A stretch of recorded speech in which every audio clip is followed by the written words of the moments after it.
I think he could put up a fair amount of yards, but may struggle throwing interceptions, may not get in the end zone as much. Devonta Freeman is not a guy that I really want to trust just coming off the injury. I think he's a running back 3, maybe a flex play at best. Julio Jones, as long as he's healthy, I still think that you're going to start him. Calvin Ridley, I think, gets a little bit of a boost with Jones being somewhat questionable. And then Russell Gage is a guy that that I've said in the last couple of weeks. I think that he is a boom or bust kind of flex play in deeper leagues. So with Austin Hooper still out, the Atlanta really does not have a tight end to go with. So in this one, as far as the prediction of the score, I'm going with New Orleans. Let's say 35-21. Yeah, actually I had New Orleans 31-21. Alrighty. Right in the ballpark. Okay. On to the game that Candy and I will be at in Jacksonville. The Tampa Bay Buccaneers travel to Jacksonville, take on the Jaguars, who right now that organization's in a little bit of disarray with Doug Marone's job status and Tom Coughlin being very quiet about what his intentions are. This team here started off with a lot of promise, but boy, it doesn't look very good right now. What do you think? Well, in this game, Jacksonville, it's 2-4-7 teams. Jacksonville's really struggled as far as the defense goes lately.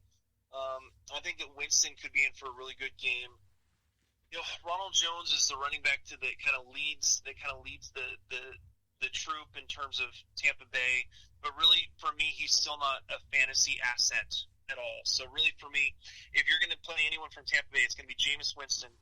It's going to be Chris Godwin and Mike Evans. And really, Chris Godwin has taken over as the guy from Mike Evans. So I think that Godwin is the better option in terms of fantasy. If you have either one, I think you're going to start them no matter what. It's been hard to trust Mike Evans just because he'll go, only 4 or 5 targets, only have 1 catch. Chris Godwin will go off. And then, a few weeks later, Chris Godwin will only have 4 or 5 targets, and Mike Evans goes off. So it's been hard to kind of navigate those waters. But I still think that both of them, if you have either one, you have to start them because either one of them could be the number 1 wide receiver for the week. So, in terms of the tight ends, they just haven't been using them. So whether it's O.J. Howard or Cameron Brate, I can't trust either one in terms of fantasy value. Going to Jacksonville. Nick Foles should be able to throw the ball very, very well against this Tampa Bay defense that really has not hardly stopped anyone all year. So, Foles, I still think can provide fantasy value in deeper leagues. Leonard Fournette, I think, is going to struggle against this Tampa Bay defense. He is a solid runner. However, against Tampa Bay is, I want to say, the number 1 or number 2 team in terms of giving up fantasy points to the running back position. And so he is going to struggle, so don't be surprised if Fournette only puts up like running back 3 flex play numbers, only 5 or 6 points in half-point PPR just because the Tampa Bay defense is that good against the run game. As far as the wide receivers go, DJ Chark has had an absolutely phenomenal season, top 10 wide receiver this year. I think that he can still put up those kind of numbers. Again, Tampa Bay's pass defense has been absolutely horrible. D.D. Westbrook, I think, could step into a decent role this week. Again, he's been hard to trust. Really, the only wide receiver that's really been trustworthy at all for Jacksonville has been DJ Chark. And, again, they're another team that does not have a tight end really worth talking about for fantasy. So in this one, I do think that Tampa Bay probably wins this game. I think the struggles continue for Jacksonville. So I'm going to go in this one. I'm going to say Tampa Bay wins this one 28-21. Yeah, I actually had Tampa winning 24-14. Okay, so we're so far. Alrighty. All right, so on to the next one. We have the Green Bay Packers against the Giants. All right, Green Bay traveling to New York. I think that Green Bay really bounces back from the shellacking that they took from the 49ers on Sunday Night Football. Going up against the New York Giants, who have really struggled. I'm in a bunch of fan groups for multiple different NFL teams, and just the disrespect for Daniel Jones is only continuing. And really, for the most part, while Daniel Jones has struggled with turnovers, the major problem for the New York Giants has been their defense can't stop anyone. Even with the turnovers, Daniel Jones is still, he's still throwing touchdowns, throwing for a lot of yards. He has so much more zip on his arm than Eli Manning does. There's no way that they would go back to Eli Manning. So, as far as the fantasy options for this game, I do believe that Aaron Rodgers gets it going and should provide quarterback one, at least get you a couple of points so you don't get a zero. So, as far as this game, I really do think that the Giants actually take a beating in this one, and that Green Bay really comes back off the bad loss. So I'm going to say Green Bay wins this one. Let's go say 31-17. Okay. I say the Packers win 28-17. Okay. So around the same ballpark. Yeah, we are. Okay, let's go on to the next one. The Washington Redskins and the Carolina Panthers.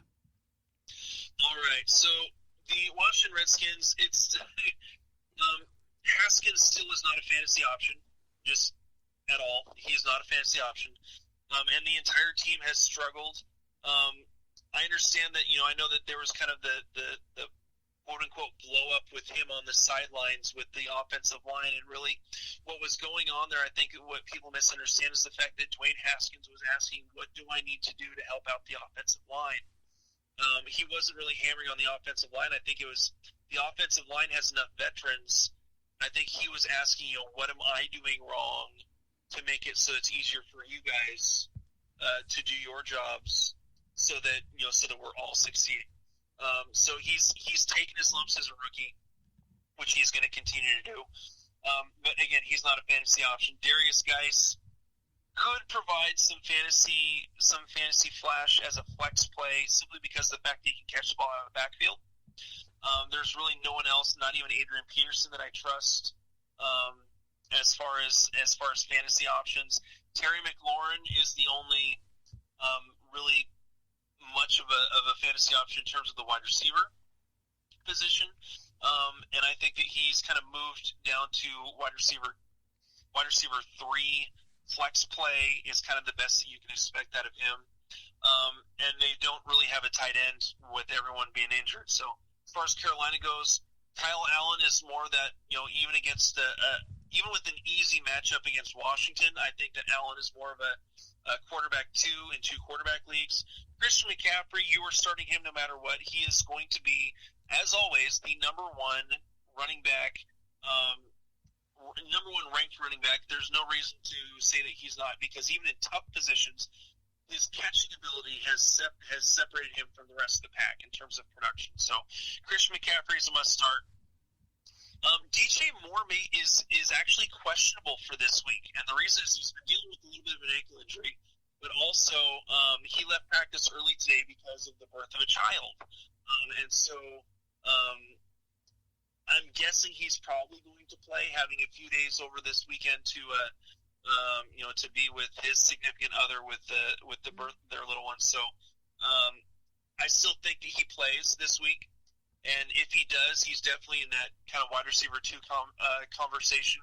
Curtis Samuel is a flex play. Greg Olsen, I think, is a low-end tight end 1, so should provide top 10 tight end numbers. So overall, I think that Carolina basically runs away with this one. I'm going to say Carolina wins this one 24-13. Yeah, I give the Panthers a 27-10 win.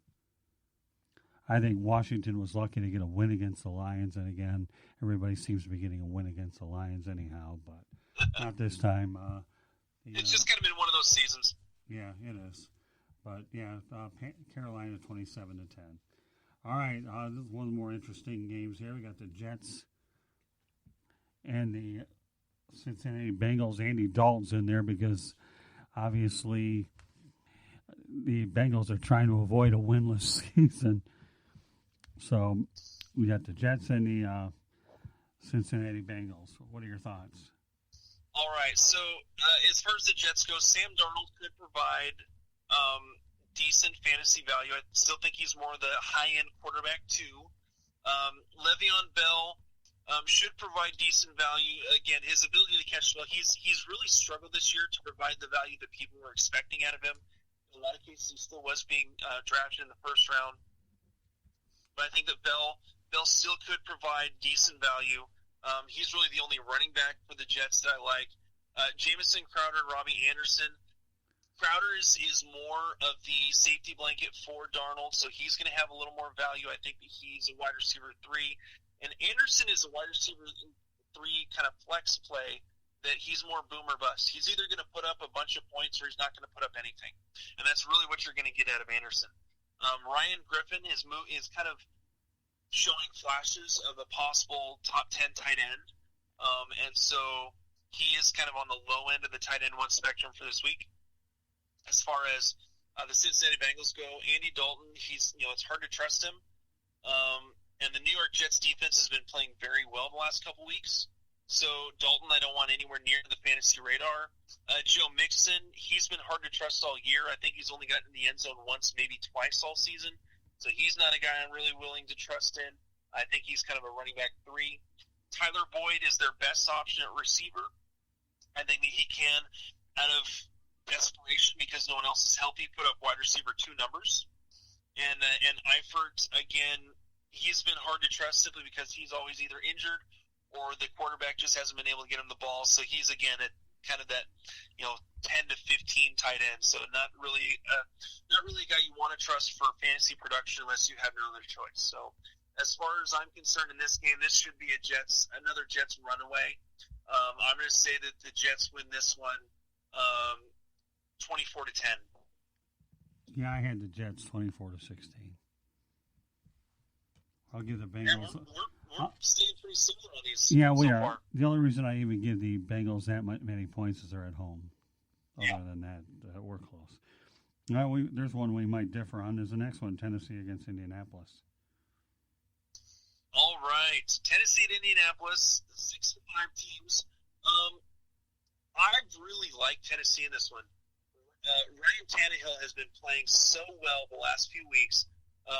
He's only had one game under 19 points in terms of fantasy production since he became the starter. And that one game that he finished with less than 19 points, he finished with 18.9. So he has shown so much consistency. And this is the best offensive line he's ever had, which really is what helps. He has a solid run game with Derrick Henry. So I really like Ryan Tannehill to put up top 10 quarterback numbers this week. Derrick Henry, I think that he can be solid in the run game this week. Indianapolis hasn't been the best against the run, but it's still played pretty well. But Derrick Henry has started to show the ability to catch the ball in the backfield, so I think that he's a solid, at minimum, running back too. A.J. Brown is the best offensive or the best wide receiver guy for Tennessee right now and is really developing that chemistry with Tannehill. Corey Davis is starting to look like a bust in terms of his abilities. And with the announcement that Delaney Walker is officially going on injured reserve, Jonnu Smith is by far the best option at tight end. Still, he's more the kind of the tight end 2 sort of range. As far as Indianapolis goes, Jacoby Brissett, I still think, is a solid quarterback 2 option, especially for 2 quarterback leagues. Could be on the higher end of quarterback 2. The run game, Jonah Williams is the lead runner right now with Marlon Mack still out. I think that Williams, I think it's a possibility that he could provide some okay value. I'm still kind of hesitant to say that he's worth a flex play. Again, if you're dealing with a whole bunch of injuries, he's probably the best option out of the Indianapolis backfield. T.Y. Hilton, as far as we know, should be healthy. I know that we said yesterday he was unsure about his status, but he should be healthy and good to go for this week as far as I've seen. If he is not, Zach Pascal then provides the best option for the wide receivers, and Jack Doyle is, as far as I've seen, is the only healthy tight end for Indianapolis.